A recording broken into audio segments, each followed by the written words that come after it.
Bonjour les amis, dans ce cours, on va parler du contrôle de proportionnalité.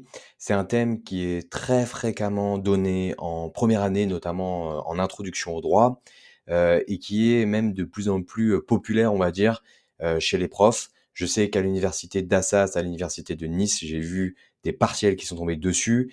Ça constituait presque une séance de TD, voire deux séances de TD sur lesquelles il y avait ce contrôle de proportionnalité. Mais de manière générale, en fait, dans 95% des universités, même si vous n'allez pas le voir en détail, on vous mettra des arrêts de la Cour de cassation ou du Conseil d'État qui font application de cette méthode. Donc si vous ne connaissez pas le contrôle de proportionnalité, si vous ne comprenez pas comment ça fonctionne, ça va être très compliqué pour vous de comprendre les arrêts et donc d'en faire des fiches d'arrêt ou des commentaires d'arrêt. Dans ce cours, on va voir tout ce que vous devez savoir en détail sur le contrôle de proportionnalité. C'est parti! Alors déjà, qu'est-ce que c'est que le contrôle de proportionnalité pour que vous compreniez? Donc c'est une méthode de raisonnement judiciaire. Vous, normalement, vous connaissez à l'heure actuelle le syllogisme juridique. Là, c'est une autre méthode de raisonnement judiciaire qui consiste pour une juridiction à vérifier soit que l'atteinte portée par une loi à un droit fondamental n'est pas disproportionnée.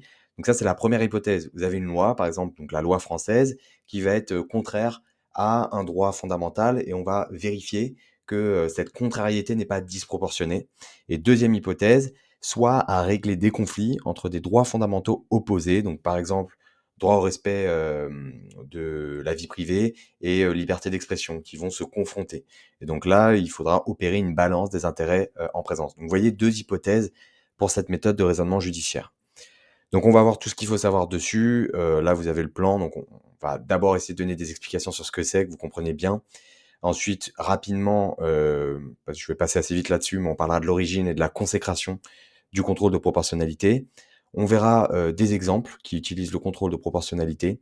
Ça, je veux bien que vous compreniez ça parce que c'est ce qui tombe en partiel. Et rapidement, là encore, les avantages et inconvénients. Alors cette partie, c'est surtout pour ceux qui vont avoir des commentaires d'arrêt. Si vous tombez sur un arrêt, au moins vous pourrez, à un moment ou un autre, dans le 2B, parler rapidement des avantages et des inconvénients de ce contrôle de proportionnalité. Qu'est-ce que le contrôle de proportionnalité d'abord? Donc on l'a vu, c'est une méthode de raisonnement judiciaire qui est appliquée par les juridictions. Donc autant par la Cour de cassation que par le Conseil d'État, que par les juridictions de fond. Donc vous pouvez avoir des jugements même de juridictions de fond, le Conseil d'État, la Cour de cassation, toutes les juridictions peuvent appliquer ce contrôle de proportionnalité. Comme je vous disais, c'est pas la seule méthode de raisonnement judiciaire. Traditionnellement, on vous a appris le raisonnement syllogisme juridique. Le raisonnement du syllogisme juridique, vous le savez, c'est une majeure, donc une règle de droit, une mineure, les faits, et une conclusion. Ça, c'est ce qu'on vous a appris de base. Et bah, parfois, vous avez des arrêts qui ne vont pas raisonner de cette manière-là. Donc, vous avez le professeur Pierre-Yves Gauthier, qui est un professeur assez connu, hein, et qui enseigne à Assas, qui voilà, nous dit cette méthode du contrôle de proportionnalité est en passe de supplanter le raisonnement syllogistique, commun aux philosophes que Montesquieu avait systématisé. Appliquer à une situation donnée la règle de droit posée par les représentants du peuple, ce qui conduira ou pas à la condamnation du défendeur au procès. Tout le droit français depuis les codifications napoléoniennes repose sur cette armature intellectuelle. Donc il nous dit que c'est en train de changer. Lui, il fait partie de ceux qui n'y sont pas très favorables. On verra après, hein, avantages, inconvénients de ce contrôle de proportionnalité. Donc, je passe rapidement là encore. Vous vous rappelez, c'est pas le but de cette vidéo. Le syllogisme juridique, c'est ça, une majeure, une mineure, une conclusion. Donc on prend souvent l'exemple, vous savez, de la règle avec Socrate pour un syllogisme qui n'est pas juridique, un syllogisme pour illustrer ce raisonnement. On nous dit tous les hommes sont mortels, Socrate est un homme, donc Socrate est mortel. Voilà, et donc ça fonctionne de la même manière pour le droit. Voilà, donc là vous avez le syllogisme. Donc le contrôle de proportionnalité, c'est une nouvelle manière de juger, un nouvel art de juger. C'est le droit européen qui a influencé les juridictions françaises. Ça nous vient en fait de la Cour européenne des droits de l'homme. Je vous rappelle la Cour européenne des droits de l'homme qui applique la Convention européenne de sauvegarde des droits de l'homme et des libertés fondamentales. Donc, je vous disais, hein, cette méthode, deux hypothèses. Soit on va vérifier que l'atteinte portée par une loi à une liberté fondamentale n'est pas disproportionnée. Donc, par exemple, la loi française, un article du Code civil, hein, qui va être contraire à un droit fondamental, donc par exemple à la liberté de se marier, on en reparlera après. Soit, deuxième hypothèse, vous avez deux droits qui s'opposent. Donc, je vous disais, par exemple, droit au respect de la vie privée et liberté d'expression. C'est dans ces cas-là qu'on va pouvoir appliquer cette nouvelle manière de juger, que les juridictions vont pouvoir l'appliquer. Et ce que je vous dis, hein, c'est très concret. Ma femme est avocate et dans des décisions de juridiction de fond, on a des décisions, même des juridictions de référé parfois, qui utilisent ce contrôle de proportionnalité. Donc ce que je vous dis, c'est pas que théorique, c'est pas des lubies, hein, inventées par la doctrine, c'est vraiment utile en pratique lorsque l'on est avocat. Donc la proportionnalité, c'est quoi? C'est l'adéquation des moyens mis en œuvre au but poursuivi. Donc on va vérifier si les moyens mis en œuvre sont en adéquation avec le but poursuivi. Vous allez mieux comprendre après. Donc le premier cas, je vous disais, c'est lorsque vous avez une loi qui cause une atteinte à un droit fondamental. Donc là, le but, ça va être d'évaluer la justesse et l'équilibre des mesures prises par les autorités publiques. Donc on a un article, on donnera un exemple très concret après, hein, mais imaginez un article du Code civil qui, s'il s'applique, risque de heurter une liberté fondamentale, risque d'être contraire à un droit fondamental, et ben on va pouvoir, potentiellement, c'est ça, hein, écarter l'article du Code civil, la loi française, pour faire prévaloir la liberté fondamentale. On évite une atteinte pour la personne à un droit fondamental. Donc le droit fondamental, on verra après ce que ça peut être, mais il faut identifier, hein, pour pouvoir appliquer cet art nouvel art de juger, ce droit fondamental. Donc l'application d'une règle de droit national est conditionnée à l'absence d'atteinte disproportionnée portée à un droit protégé au niveau supranational. Deuxième cas, donc on en reparlera après de cet exemple, je ne vais pas vous en parler maintenant. Deuxième cas, alors non, pardon. Donc comment se passe ce contrôle pour que vous compreniez bien en pratique? Donc d'abord, on constate l'existence d'une atteinte à un droit fondamental causé par une loi. Ce que je vous dis, je vous assure, c'est pas théorique, les arrêts fonctionnent vraiment comme ça de la Cour de cassation. Deuxièmement, une fois qu'on a constaté l'atteinte à un droit fondamental, donc je vous disais par exemple, je sais pas, le droit au respect de la vie privée, on va vérifier, pardon, l'existence d'un but légitime poursuivi par la loi en question. Donc on va regarder si l'article qui cause une atteinte à ce droit, article par exemple du Code civil, poursuit un but légitime. Si oui, ensuite on va vérifier que cette ingérence ou cette atteinte causée à un droit fondamental, on va vérifier qu'elle n'est pas disproportionnée par rapport au but que va poursuivre la loi. Vous comprendrez après ça, mais notez bien ça, hein, ces étapes, parce que ça vous permettra de comprendre les arrêts rendus par la Cour de cassation ou le cas échéant par le Conseil d'État. Donc deuxième cas, je vous disais, vous avez des droits fondamentaux opposés qui vont entrer en conflit et il sera nécessaire de les concilier, pour, soit de les concilier, soit d'en faire carrément prévaloir un sur l'autre. Donc là aussi, on verra un exemple en détail après, donc je vous embête pas pour l'instant avec ça. Dernier point à connaître là-dessus pour tout maîtriser sur le contrôle de proportionnalité, on distingue le contrôle de proportionnalité in abstracto et in concreto. In abstracto, ça veut dire quoi?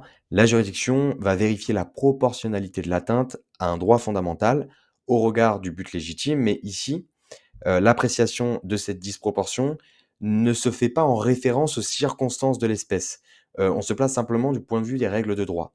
En revanche, le contrôle de proportionnalité in concreto, qui est celui qui est le plus critiqué, on va apprécier la disproportion, mais en fonction des circonstances propres à l'espèce. On va regarder, en fonction des faits de l'affaire, les différentes parties, ce qui se passe dans cette affaire concrètement pour rendre une solution.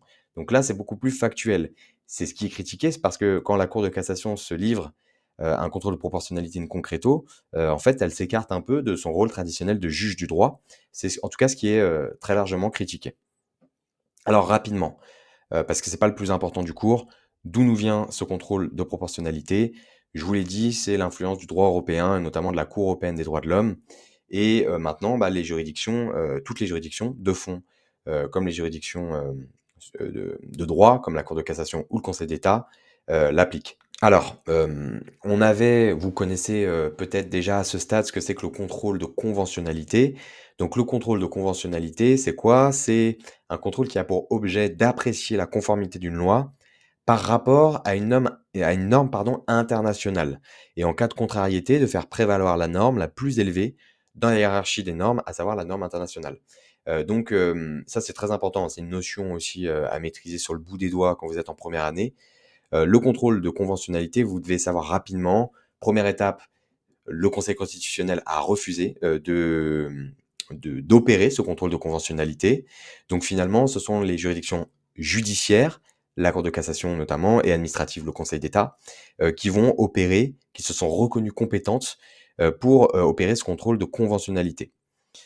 Donc les arrêts à connaître, hein, pour la Cour de cassation, c'est l'arrêt Jacques Vabre, très important de le connaître. Et vous avez l'arrêt Nicolo pour le Conseil d'État, dans lequel il accepte ce contrôle de proportionnalité. Donc vous voyez l'arrêt, Jacques Vabre, alors il y a pas la date ici, mais c'était un peu avant, l'arrêt Nicolo. Et donc, après ce contrôle de conventionnalité, en fait, on a, eu une extension des pouvoirs des juges français, qui, désormais peuvent procéder à un contrôle de proportionnalité. Donc on va carrément au-dessus. Donc d'abord, contrôle de conventionnalité, c'est-à-dire que on va pouvoir contrôler concrètement, hein, qu'une loi, on va pouvoir écarter une loi qui n'est pas conforme à une norme internationale, donc par exemple à une liberté fondamentale, mais ici on va plus loin puisqu'on peut appliquer le contrôle de proportionnalité, c'est, tel que ce qu'on a défini en début de vidéo. Donc la Cour de cassation a initié cette nouvelle manière de juger dans un arrêt du 4 décembre 2013 en matière de droit de la famille, mais je vous assure, à l'heure actuelle, tous les domaines, du droit sont touchés par ce contrôle de proportionnalité. Et puis, alors encore une fois, cet exemple, on va pas le voir maintenant puisqu'on va le voir après. Hem Vous allez comprendre, hein. Et du côté du Conseil d'État, vous avez le même mouvement qui peut être observé puisque le Conseil d'État aussi accepte de procéder au contrôle de, proportionnalité. Je vous ai mis, l'arrêt ici. Voilà. Maintenant, passons au concret, aux exemples. C'est là, que vous allez vraiment comprendre, l'utilité et à quoi sert, en fait, surtout le contrôle de proportionnalité et ça vous aidera, bah, à commenter vos arrêts. Donc exemple numéro 1. C'est un arrêt, très célèbre, hein, un arrêt de 2013. La Cour de cassation, comment est-ce qu'elle a procédé à un contrôle de proportionnalité? Donc vous aviez une femme qui avait épousé le père de son ex-mari. C'est pas hyper cool. Donc en fait, elle a épousé son ancien beau-père, si vous voulez. Plus de 20 ans après le mariage, le nouvel époux, donc le beau-père, l'ancien beau-père était décédé et son fils va saisir les juges d'une demande en nullité du mariage. Je rentre pas dans les détails, mais vous imaginez bien que c'était pour une histoire de succession, j'imagine. La demande en nullité du mariage était fondée sur le non-respect de l'article 161 pardon, du Code civil, qui interdit ce type de mariage en raison, vous le comprenez bien, de la prohibition de l'inceste. Donc ici, si on avait appliqué strictement l'article, on aurait dû prononcer la nullité du mariage. C'est-à-dire que le fils était fondé à demander, sur le fondement de cet article, la nullité du mariage. Si on avait pris le raisonnement du syllogisme juridique, là, le mariage aurait dû être annulé. Mais la Cour de cassation va opérer un contrôle de proportionnalité et vous allez voir que ça va changer les choses. Donc, je vous rappelle les différentes étapes du contrôle. D'abord, elle identifie une loi interne, l'article 161 du Code civil, qui pose la nullité du mariage dans certains cas d'inceste. Donc, c'est fondé ici, le but de la loi, c'est la prohibition de l'inceste. Elle identifie ensuite un droit fondamental qui a valeur conventionnelle, le droit au respect de la vie privée et familiale, c'est l'article 8 de la Convention européenne des droits de l'homme. Et enfin, elle va constater qu'il y a une ingérence dans l'exercice du droit au respect de la vie privée et familiale causée par la nullité du mariage fondée sur l'article 161. Donc elle vérifie qu'il y a un article du Code civil, article 161. Elle vérifie le but, hein, que c'est la prohibition de l'inceste. Elle vérifie que ça entre en contradiction. Elle vérifie, pardon, qu'il y a dans la cause un droit fondamental, donc le droit au respect de la vie privée et familiale. Elle vérifie qu'il y a une atteinte, un choc, en fait, entre l'article de la loi française et cette liberté fondamentale. Elle voit ici qu'il y a une contrariété, ce qu'elle appelle, elle, une ingérence. C'est du vocabulaire qui nous vient du droit européen. Et pourquoi il y a une ingérence? Bah parce que si on annule le mariage, ça porte atteinte, selon la Cour de cassation, oui, au droit au respect dû à la vie privée et familiale. Donc ici, on a un exemple de loi française qui va entrer en contrariété avec une liberté fondamentale protégée par une norme internationale. Donc ensuite, elle continue le raisonnement et elle nous dit, voilà, cette ingérence, elle n'est pas justifiée en l'espèce. Pourquoi? D'abord, elle nous dit, c'était un mariage qui a été célébré sans opposition. Il n'y avait pas eu d'opposition. Deuxièmement, elle nous dit que ce mariage avait duré plus de 20 ans. Donc vous voyez là, ici, elle regarde dans les faits de l'espèce. En l'espèce, ce qui s'est passé. Il n'y a pas eu d'opposition et ce mariage a duré plus de 20 ans. Donc elle en conclut que l'annulation du mariage aurait constitué une atteinte injustifiée au droit au respect de la vie privée familiale. Elle exclut l'application de l'article 161 du Code civil. Donc vous voyez, avec le raisonnement du syllogisme juridique, on aurait dû avoir la majeure, l'article 161. Ici, il y avait un cas d'inceste qui aurait dû conduire à la nullité. Donc l'effet de l'espèce, c'est quoi? C'est une femme qui s'est mariée avec son ex-beau-père. Conclusion, normalement, le mariage était nul. Mais ici, avec le contrôle de proportionnalité, quel est le raisonnement? On va regarder le texte, l'article 161 du Code civil, qui certes pose la nullité, dans ce cas précis là de l'inceste, mais on regarde à côté un droit fondamental qui est la liberté, le droit au respect de la vie privée et familiale, qui est protégé par la Convention européenne des droits de l'homme. On voit qu'il y a une atteinte, on vérifie ici, puisqu'il y a une atteinte, si cette atteinte est disproportionnée par rapport au but poursuivi par la loi. La loi, son but, c'est quoi? C'est la prohibition de l'atteinte. On regarde l'atteinte que ça cause, une annulation du mariage, etc. En l'espèce, la Cour de cassation nous dit là, ici, non, franchement, quand on regarde, ici, c'était disproportionné. Il aurait été disproportionné de faire application de l'article 161 pour ces deux raisons-là. Donc, vous voyez un exemple de contrôle de proportionnalité. J'espère que ça commence pour vous à s'éclairer parce que c'est là-dessus vraiment que vous allez être interrogé dans les arrêts. Exemple numéro 2. Ici, cette fois-ci, on n'a pas une contrariété entre une liberté fondamentale, un droit fondamental, et une loi française. On a ici une contrariété entre un droit et une autre liberté, donc deux droits en fait. Vous avez le droit au respect de la vie privée et la liberté d'expression. Donc dans cet arrêt, vous aviez un article qui avait été publié par le journal Le Monde, qui révélait des conversations téléphoniques qui avaient été tenues entre un ancien ministre de l'Intérieur et sa fille à l'occasion d'une procédure judiciaire engagée contre celui-ci. Donc vous voyez, liberté d'expression, ça a été publié, et droit au respect de la vie privée, ça porte atteinte au droit au respect de la vie privée. Donc ici, vous aviez une action qui avait été intentée pour obtenir la réparation, donc par le ministre ou sa fille, je ne sais plus, ou par les deux, qui avait été engagée pour demander la réparation du préjudice, justement pour la violation du droit au respect de la vie privée. La Cour de cassation, ici, va rendre un arrêt vraiment très didactique. Alors, à chaque fois que vous aurez un arrêt sur le contrôle de proportionnalité, sachez que ce seront des arrêts avec une motivation dite enrichie. Donc, ça veut dire quoi une motivation dite enrichie? Vous aurez beaucoup de détails, ce qui peut vous aider à commenter. Alors, ça peut aussi effrayer les étudiants, mais ça peut vous aider à mieux commenter. C'est-à-dire qu'on va donner plus de détails, on va plus expliquer, on va faire plus attention. La Cour de cassation, en tout cas. Voilà, donc je vous ai reproduit l'extrait ici. Donc, que nous dit ici la Cour de cassation? Le droit au respect dû à la vie privée et à l'image d'une personne et le droit à la liberté d'expression ont la même valeur normative. Elle commence par nous dire ça. Donc, qu'est-ce qu'elle nous dit ici? Là, moi, je vous fais un commentaire en fait en live si vous voulez. Hein. Elle identifie des droits fondamentaux de valeur normative identiques. Elle nous dit on a d'un côté le droit au respect de la vie privée et à l'image, et d'autre part, on a la liberté d'expression. Donc là, on a deux droits de même valeur normative. Ensuite, elle continue, elle nous dit il appartient au juge saisi de rechercher un équilibre entre ces droits et le cas échéant de privilégier la solution la plus protectrice de l'intérêt le plus légitime. Rappelez-vous, hein, c'est ce que je vous ai vraiment dit dans la définition du contrôle de proportionnalité. Je vous avais dit que dans ce cas-là, soit elle essayait de concilier les différents droits, soit elle allait en faire prévaloir un sur l'autre. C'est exactement ce qu'elle nous dit.